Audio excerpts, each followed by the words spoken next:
Hi friends, Anjaneyya Academy's online ചാനലിലേക്ക് ഏവർക്കും സ്വാഗതം. My name is Vishnuji Ranjith. ഈ ക്ലാസ്സിൽ നമ്മൾ 5 മിനിറ്റ് കൊണ്ട് കോഡിലൂടെ സെറ്റ് ചെയ്ത് പഠിക്കാനായിട്ട് പോകുന്ന ഇമ്പോർട്ടന്റ് ആയിട്ടുള്ള ടോപ്പിക്കാണ് ഇന്ത്യയിലെ പ്രധാനപ്പെട്ട മൈനുകൾ, അവിടെ ഉൽപ്പാദിപ്പിക്കുന്ന ധാതുക്കൾ, അവ സ്ഥിതി ചെയ്യുന്ന സംസ്ഥാനങ്ങൾ. വളരെ വളരെ വളരെ ഇമ്പോർട്ടന്റ് ആയിട്ടുള്ള ടോപ്പിക്കാണ്. നമുക്ക് 5 മിനിറ്റ് കൊണ്ട് തന്നെ കോഡിലൂടെ സെറ്റ് ചെയ്ത് പഠിക്കാം. അപ്പോ നിങ്ങൾക്ക് ക്ലാസ് ഇഷ്ടമായി കഴിഞ്ഞാൽ ലൈക്ക് ചെയ്യാനും ഷെയർ ചെയ്യാനും സബ്സ്ക്രൈബ് ചെയ്യാനും മറക്കരുത്. ഞങ്ങളുടെ ക്ലാസ്സുകൾ റെഗുലറായിട്ട് നിങ്ങളിലേക്ക് എത്തുവാനായിട്ട് ഞാൻ ടെലഗ്രാം ചാനലിന്റെ ലിങ്ക് ഡിസ്ക്രിപ്ഷനിൽ കൊടുത്തിട്ടുണ്ടാവും. അവിടെ ജോയിൻ ചെയ്തോളൂ. ഈ ക്ലാസ്സിന്റെയൊക്കെ PDF നോട്ട്സ് വേണം എന്നുണ്ടെങ്കിൽ പറഞ്ഞാൽ മതി, ഞാൻ അവിടെ ഷെയർ ചെയ്യാം. ഇതിനു മുന്നേ ലോകരാജ്യങ്ങളിൽ പ്രധാനപ്പെട്ട ധാതുക്കൾ ഉൽപ്പാദിപ്പിക്കുന്ന രാജ്യങ്ങളിൽ ഒന്നാമതുള്ള രാജ്യങ്ങളും ഇന്ത്യയിൽ ഒന്നാമതുള്ള സംസ്ഥാനങ്ങളും നമ്മൾ കോഡിലൂടെ പഠിച്ചിട്ടുണ്ടായിരുന്നു. പ്ലേലിസ്റ്റില് ഞാൻ സ്റ്റാറ്റിക് GK എന്ന ഭാഗത്ത് കൊടുത്തിട്ടുണ്ടായിരുന്നു. ഈ ക്ലാസ് കഴിഞ്ഞതിന് ശേഷം ക്ലാസ് കണ്ടിട്ടില്ല എന്നുണ്ടെങ്കിൽ ആ ക്ലാസ്സും കണ്ടു നോക്കൂ. എന്നാൽ നമുക്ക് ക്ലാസ്സിലേക്ക് കടക്കാം. ആദ്യം നമ്മൾ നോക്കാനായിട്ട് പോകുന്നത് കുദ്രേമുഖ് മൈനാണ്. അവിടെ ഏറ്റവും കൂടുതൽ ഉൽപ്പാദിപ്പിക്കുന്നത് ഏത് എന്ന് ചോദിച്ചാൽ അയൺ ആണ്, ഇരുമ്പാണ്. സ്റ്റേറ്റ് കർണാടകയാണ്. ഇങ്ങനെ ഓർത്തോളൂ. കുതിരയുടെ മുഖവും കർണവും എന്ന് ഓർത്തോളൂ. ഇവിടെ കുതിരയുടെ മുഖമാണ് പറയുന്നത്, ഇവിടെ കർണമാണ് പറയുന്നത്.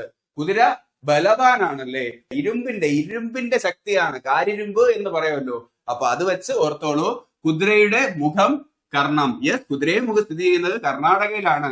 എങ്കിൽ കുതിരയുടെ ബലത്തിനെ കുറിച്ച് പറയാനുണ്ടെങ്കിൽ കാരിരുമ്പ് പോലെ കുതിര ശക്തനാണ്. യെസ്, അയൺ ഹോഴ്സ് എന്ന് ഓർത്തോളൂ. ഹോഴ്സ് പവർ എന്നൊക്കെയല്ലേ പറയുന്നത്. അങ്ങനെയെങ്കിൽ ജാറിയയില് പ്രൊഡ്യൂസ് ചെയ്യുന്ന ധാതു ഏത് എന്ന് ചോദിച്ചാൽ കോളാണ്. അത് സ്ഥിതി ചെയ്യുന്നത് ജാർഖണ്ഡാണ്. ജാറിയ എന്നാൽ അതിൽ തന്നെയുണ്ട് ചാറ്. ജാർഖണ്ഡിലാണ് സ്ഥിതി ചെയ്യുന്നത്. കണക്ട് ചെയ്യാലോ അങ്ങനെ. എങ്കിൽ അവിടെ ഉൽപ്പാദിപ്പിക്കുന്ന ധാതു ഏത് എന്ന് ചോദിച്ചാൽ കോളാണ്.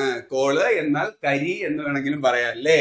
ചപ്പും ചവറും എന്നോർത്തോളൂ. ജാറിയ എന്നാൽ ചവറ്, ചപ്പും ചവറും. ചവറിനുള്ളില് ധാരാളം ഈ കരി ഉണ്ടാവൂല്ലേ, കരി പുരണ്ടിട്ടുണ്ടാവും. അങ്ങനെ ഓർത്തോളൂ. അപ്പൊ ജാറിയ എന്നാൽ ചപ്പും ചവറിലെ ചവറാണ്. അതില് കോള് ധാരാളം ഉണ്ടാവും, അല്ലെങ്കിൽ കരി ഉണ്ടാവും എന്നോർത്തോളൂ. സ്ഥിതി ചെയ്യുന്ന സംസ്ഥാനം ജാർഖണ്ഡ്. അങ്ങനെയെങ്കിൽ ഹട്ടിയില് ഗോൾഡ് ആണ്. അത് സ്ഥിതി ചെയ്യുന്ന സ്റ്റേറ്റ് കർണാടക. ഹട്ടി എന്നാൽ പെട്ടി എന്ന് ഓർത്തോളൂ. പെട്ടിയില് ഏറ്റവും കൂടുതൽ പ്രൊഡ്യൂസ് ചെയ്യുന്നത് ഗോൾഡ് ആണ്. ഗോൾഡിന്റെ പെട്ടി, സ്വർണ്ണ പെട്ടി എന്ന് ഓർത്തോളൂ.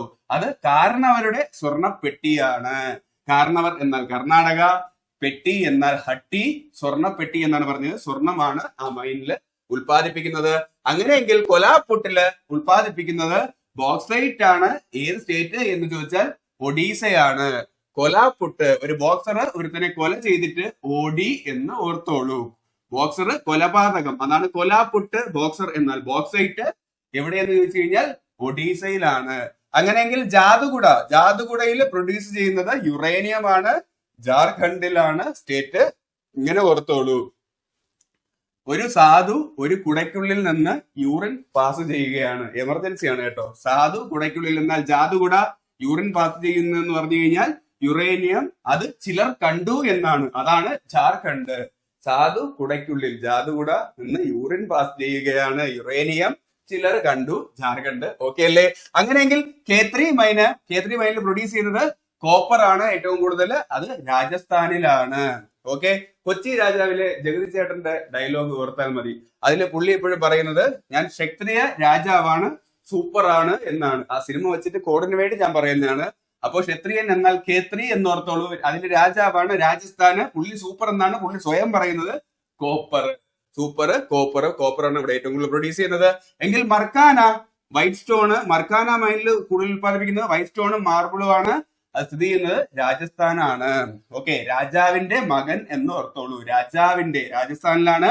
മകന എന്നാൽ മർക്കാന, രാജാവിന്റെ മകന. മർക്കാന മൈന് രാജസ്ഥാന്. രാജാവിന്റെ മകന്റെ കിരീടത്തില് വൈറ്റ് സ്റ്റോണും മാർബിളും ഉണ്ട് എന്ന് ഓർത്തോളൂ. പല രാജാക്കന്മാരുടെ കിരീടത്തില് രത്നങ്ങളൊക്കെ പതിപ്പിച്ചിട്ടില്ലേ. ഇവിടെ രാജാവിന്റെ മകന്റെ കിരീടത്തില് വെള്ളക്കല്ല് കേട്ടോ, വെള്ളാരം കല്ല്, വൈറ്റ് സ്റ്റോണും മാർബിളുമാണ് ഉള്ളത്. രാജസ്ഥാനല്ലേ, രാജസ്ഥാൻ മാർബിൾസ് എന്നൊക്കെ കേട്ടിട്ടില്ലേ. അങ്ങനെ കണക്ട് ചെയ്യാം. എങ്കിൽ ബാലാഘട്ട് മൈന് ഇങ്ങനെ ഓർത്തോളൂ. ബാലാഘട്ട് എന്നാൽ ബാലൻ കണ്ടത് എന്ന്. ബാലൻ കണ്ടത് സൂപ്പർ മങ്കിയെയാണ്. സൂപ്പർ മങ്കി എന്നാൽ അവിടെ ഉൽപ്പാദിപ്പിക്കുന്നത് കൂടുതലും സൂപ്പർ എന്നാൽ കോപ്പർ, മങ്കി എന്നാൽ മാംഗനീസ്. എവിടെ വെച്ചിട്ടാണ് ബാലൻ ഈ സൂപ്പർ മങ്കിയെ കണ്ടത് എന്ന് ചോദിച്ചാൽ മധ്യഭാഗത്തുള്ള പ്രദേശത്താണ്. യെസ്, മധ്യപ്രദേശ്. അല്ലെങ്കിൽ ബാലൻ കട്ടത് സൂപ്പർ മങ്കിയെയാണ്. എവിടെ വെച്ച് എന്നാൽ മധ്യപ്രദേശിൽ എന്നും ഓർത്തോളൂ. തെറ്റല്ലേ? അങ്ങനെയെങ്കിൽ സാവാറ്. സാവാറ് എന്നാൽ അവിടെ ഏറ്റവും കൂടുതൽ പ്രൊഡ്യൂസ് ചെയ്യുന്നത്, അതിൽ ആദ്യം സ്റ്റാർട്ട് ചെയ്യുന്നത് ഇസഡ് ആണ്. ഇസഡിൽ തുടങ്ങുന്നത് സിങ്ക് ആണ്. അത് മാത്രമല്ല സാവാറ്, സാവാറിന്റെ പ്രൊനൗൺസിയേഷൻ വെച്ച് അതേപോലെ സാവാറ് സിൽവർ എന്നും പറയാമല്ലോ. സാവാറ് സിൽവർ, സാവാറ് സിൽവർ. യെസ്, സിങ്കും സിൽവറും അവിടെ പ്രൊഡ്യൂസ് ചെയ്യുന്നുണ്ട്. പിന്നെ സാവാറ്, അതിലൊരു വാറുണ്ടല്ലേ, വാറിന് പോകുന്ന ആരാണ്? രാജാവ്. യെസ്, രാജസ്ഥാനിലാണ് സാവാറ് ഖനി സ്ഥിതി ചെയ്യുന്നത്.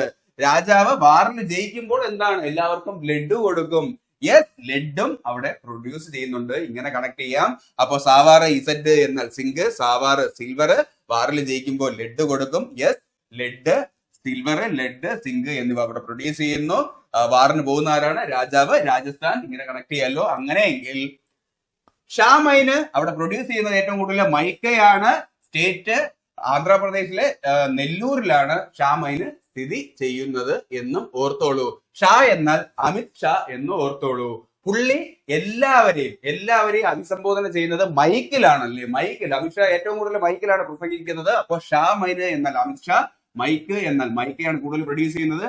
എല്ലാവരെയും എന്നാൽ നെല്ലൂര്, എല്ലാവരും നെല്ലൂര് ആന്ധ്രാപ്രദേശിലാണ്. എങ്കിൽ പന്നാമൈനിൽ ഏറ്റവും കൂടുതൽ പ്രൊഡ്യൂസ് ചെയ്യുന്നത് ഡയമണ്ട് ആണ്, മധ്യപ്രദേശിലാണ്.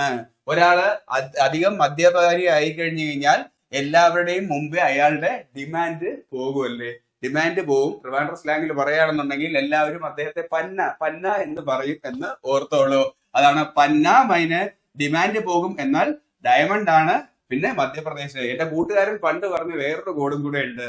ഞാൻ ഇങ്ങനെയാണ് ഓർത്തിരിക്കുന്നതെന്ന്. എന്താണെന്ന് ചോദിച്ചപ്പോഴത്തേക്കും ഡയമണ്ടിന്റെ ബ്രാൻഡിലുള്ള മദ്യമുണ്ട്, അത് പന്ന എന്നാണ് അദ്ദേഹം ഓർത്തിരിക്കുന്നത് എന്ന്. അപ്പോ ഡയമണ്ടിന്റെ ബ്രാൻഡിലുള്ള മദ്യം എന്നാൽ മധ്യപ്രദേശ്, ഡയമണ്ട് പന്നയിൽ ഏറ്റവും കൂടുതൽ ഉത്പാദിപ്പിക്കുന്ന ഡയമണ്ട് ആണ്, മധ്യപ്രദേശിലാണ്. അല്ലാന്നുണ്ടെങ്കിൽ ഇങ്ങനെയും ഓർത്തോളൂ, പനങ്കള്ള് മണ്ടയിൽ നിന്നല്ലേ ചെത്തുന്നത്. പനങ്കള്ള് എന്നാൽ മദ്യമല്ലേ. അങ്ങനെയും കണക്ട് ചെയ്യാൻ നിങ്ങൾക്ക് ഇഷ്ടമുള്ള കോഡ് എടുത്തോ.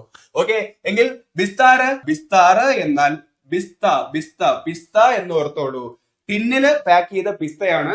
വില എത്രയെന്ന് ചോദിച്ചാൽ 36 rupees. അപ്പൊ കണക്ട് ചെയ്യാം. പിസ്ത എന്നാൽ ബിസ്താറ്, അവിടെ ഏറ്റവും കൂടുതൽ പ്രൊഡ്യൂസ് ചെയ്യുന്ന ടിന്നാണ്. 36 rupees എന്നാൽ ഛത്തീസ്ഗഡ് ആണ്. അങ്ങനെയെങ്കിൽ ഗോൽക്കൊണ്ട ഏറ്റവും കൂടുതൽ പ്രൊഡ്യൂസ് ചെയ്യുന്നത് ഡയമണ്ട് ആണ്. അവിടെയാണ് ലോകപ്രസിദ്ധമായിട്ടുള്ള കൊഹിനൂർ ഡയമണ്ട് ഒക്കെ അവിടെ നിന്നാണ് കിട്ടിയിട്ടുള്ളത്. അപ്പൊ ഗോൽക്കൊണ്ട ഡയമണ്ട് തെലങ്കാനയിലാണ്.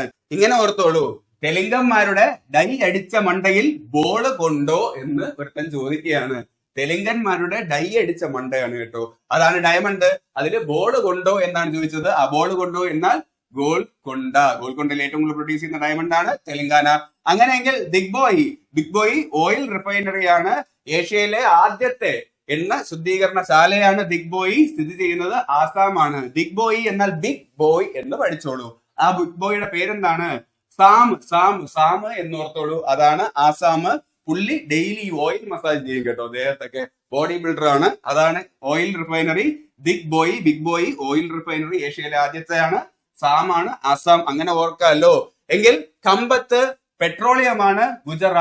ഗുജറാത്ത്. ഓക്കെ, ഒരു റാറ്റ് ഉണ്ടല്ലോ ഗുജറാത്തില്. ഈ റാറ്റിനെ കണ്ടു കഴിഞ്ഞു കഴിഞ്ഞാൽ കമ്പും ബാറ്റൊക്കെ വെച്ചിട്ട് നാട്ടുകാർ അടിച്ച് കൊന്നിട്ട് പിന്നെ പെട്രോൾ ഒഴിച്ച് കത്തിക്കും കേട്ടോ. പെട്രോൾ ഒഴിച്ച് കത്തിക്കും. അങ്ങനെ ഓർത്തോളൂ. അതാണ് ഗുജറാത്ത്. കമ്പും ബാറ്റും വെച്ച് അതിനെ അടിച്ചു കൊല്ലും, എന്നിട്ട് പെട്രോൾ ഒഴിച്ച് കത്തിക്കും. യെസ്, കമ്പത്ത് മൈനിൽ ഏറ്റവും കൂടുതൽ സ്ഥിതി ചെയ്യുന്നത് കമ്പത്തിൽ ഏറ്റവും കൂടുതൽ ഉത്പാദിപ്പിക്കുന്നത് പെട്രോളിയമാണ്. ഗുജറാത്തിലാണ് സ്ഥിതി ചെയ്യുന്നത്. അങ്ങനെയെങ്കിൽ ബോംബെ ഹൈ സ്ഥിതി ചെയ്യുന്നത് ബോംബെ അറിയായിരിക്കും, മഹാരാഷ്ട്രയാണ്. പെട്രോളിയമാണ്. ബോംബെ ഹൈ എന്നാൽ ഹൈലി ഫ്ലേമബിൾ എന്ന് പറയുന്നത് പെട്രോളിയമാണ്. അത് മഹാരാഷ്ട്രയിലാണ് സ്ഥിതി ചെയ്യുന്നത്, ബോംബെ ഹൈ. ഓക്കെ, എങ്കിൽ ബെയിലാഡില്ല, അവിടെ ഏറ്റവും കൂടുതൽ പ്രൊഡ്യൂസ് ചെയ്യുന്നത് അയൺ ആണ്. സ്ഥിതി ചെയ്യുന്നത് ഛത്തീസ്ഗഡ്. ഇങ്ങനെ ഓർത്തോളൂ, ഒരാൾ ബെയിലിന് ജാമ്യത്തിന് അപേക്ഷിക്കുന്നത് എപ്പോഴാണ്? ഇരുമ്പഴിക്കുള്ളിൽ ആകുമ്പോൾ അല്ലേ. യെസ്, ഇരുമ്പഴി എന്നാൽ ഇരുമ്പ് അയണാണ്. അയാൾ ചതിയിൽപ്പെട്ടാണ് ഇരുമ്പഴിക്കുള്ളിൽ ആകുന്നതും എന്ന് ഓർത്തോളൂ. ചതിയിൽപ്പെട്ടു എന്നാൽ ഛത്തീസ്ഗഡ്. യെസ്, ബെയിലാടില്ല, ബെയിൽ ജാമ്യം എന്ന് ഓർത്തോളൂ. ഏറ്റവും കൂടുതൽ ഉത്പാദിപ്പിക്കുന്ന അയണ് സ്ഥിതി ചെയ്യുന്നത് ഛത്തീസ്ഗഡിലാണ്. അങ്ങനെയെങ്കിൽ മയൂർഭഞ്ച് ഞാനിവിടെ എഴുതാൻ വിട്ടുപോയി. സ്ഥിതി ചെയ്യുന്നത് ഒഡീസയാണ്. അവിടെ ഏറ്റവും കൂടുതൽ പ്രൊഡ്യൂസ് ചെയ്യുന്നത് അയണാണ്. മയൂരിയുടെ പഞ്ച് ഇരുമ്പ് പോലെ, ഉരുക്ക് പോലെ, അയൺ പോലെയാണ് എന്ന് ഓർത്തോളൂ. ഇടിക്കാനായിട്ട് വന്നാൽ ഓടിക്കളയണം. യെസ്, മയൂരിയുടെ പഞ്ച് എന്നാൽ മയൂർഭഞ്ച് ഇരുമ്പ് പോലെ എന്നാണ് പറഞ്ഞത്. അയണാണ് ഏറ്റവും കൂടുതൽ പ്രൊഡ്യൂസ് ചെയ്യുന്നത്. ഓടിക്കളയുക എന്ന് പറഞ്ഞു കഴിഞ്ഞാൽ ഒഡീസയാണ്. എങ്കിൽ തോറിയം ഏറ്റവും കൂടുതൽ ഉൽപ്പാദിപ്പിക്കുന്നത് കേരളത്തിലാണ്. തോറിയത്തിന്റെ അയിരായിട്ടുള്ള മോണോസൈറ്റ് ആണ് കേരളത്തിലെ ഏറ്റവും കൂടുതൽ ഉൽപ്പാദിപ്പിക്കുന്നത്. ഇങ്ങനെ ഓർത്തോളൂ. കേരളത്തിലെ തുറയിൽ പോയാൽ അതാണ് തോറിയം. അവിടെ നമ്മൾ മീൻ പിടിക്കാനാണ് പോകുന്നതെന്ന് ഓർത്തോളൂ. മീൻ കിട്ടിയില്ല എന്നുണ്ടെങ്കിൽ നമ്മുടെ മോണ ചുളുങ്ങുമല്ലേ. അങ്ങനെ കണക്ട് ചെയ്യാം. കേരള തുറ എന്നാൽ തോറിയം, തോറിയത്തിന്റെ അയിരാണ്. മോണ ചുളുങ്ങും എന്നാൽ മോണോസൈറ്റ്. അപ്പൊ ഇത്രയും കാര്യങ്ങളാണ് നമുക്ക് ഈ ക്ലാസ്സിൽ നോക്കാനായിട്ടുള്ളത്. ഞാൻ ഡിസ്ക്രിപ്ഷനിൽ ടെലഗ്രാം ചാനലിന്റെ ലിങ്ക് കൊടുത്തിട്ടുണ്ടാവും. അവിടെ ജോയിൻ ചെയ്തോളൂ. ഞാൻ യൂട്യൂബിൽ അപ്ലോഡ് ചെയ്യുന്ന എല്ലാ ക്ലാസ്സിന്റെ വീഡിയോയും ഞാൻ അവിടെ ഷെയർ ചെയ്യാറുണ്ട്. അപ്പൊ നിങ്ങൾക്ക് ക്ലാസ് മിസ്സാകത്തില്ല. ഈ ക്ലാസ്സിന്റെ ഒക്കെ PDF നോട്ട്സ് വേണം എന്നുണ്ടെങ്കിൽ അവിടെ ചോദിച്ചാൽ മതി, ഞാൻ നിങ്ങൾക്ക് അയച്ചു തരാം. അപ്പൊ ക്ലാസ് ഇഷ്ടമായാൽ ലൈക്ക് ചെയ്യാനും ഷെയർ ചെയ്യാനും സബ്സ്ക്രൈബ് ചെയ്യാനും മറക്കരുത്. നിങ്ങളുടെ അഭിപ്രായം എന്ത് തന്നെയാണെന്നുണ്ടെങ്കിലും കമന്റ് ബോക്സിൽ അറിയിക്കൂ. എങ്കിൽ മാത്രമേ എനിക്ക് എന്റെ ക്ലാസിന്റെ നിലവാരം മെച്ചപ്പെടുത്താനായിട്ട് കഴിയത്തുള്ളൂ. This is Vishnu G Ranjith. അജ്നേ ടെക് അക്കാഡമീസിന്റെ അടുത്ത വീഡിയോയിൽ നമുക്ക് വീണ്ടും കാണാം. പഠിക്കൂ, പഠിച്ചുകൊണ്ടിരിക്കൂ.